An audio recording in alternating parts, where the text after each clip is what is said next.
Its use of force policy. Las Vegas Metropolitan Police says that it did that about a week and a half before protests over George Floyd's death broke out. And 13 Action News reporter Jeremy Chen right now spoke with a former assistant sheriff. He is live to break down the updated policy. Jeremy. Yeah, well, Todd, this is, according to Metro, the most significant change to the use of force policy since 2012, and it has a focus on de-escalation. The use of force being placed under scrutiny after the death of George Floyd in Minneapolis. Just days before, Metro Police overhauled its use of force policy, emphasizing de-escalation. As police, we want to use the least amount of force. I mean, obviously, you don't want to use any force if you can.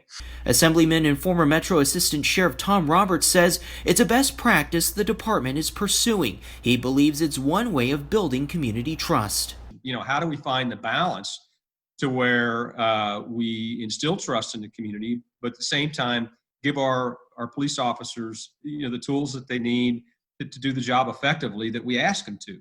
The revised use of force policy also contains new sections on communicating and showing empathy to help diffuse conflicts. Roberts says it's an important skill that could have been used in the arrest of George Floyd to avoid escalation. They go to escort him to the car. He tells them that he has he has claustrophobia and that he can't be put in the back of the car. But rather than communicate through that, they resorted to forcing him in the car, which brings us to where we are today. Roberts believes Metro has been setting the gold standard recently on policing reforms, but says there is always room for improvement. Could there be challenges and things that we need to do better? If the community says there is, then that's reality. We do need to be better.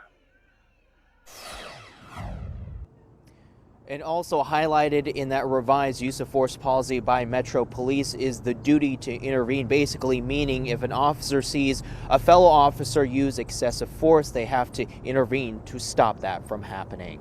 Jeremy Chen, 13 Action News.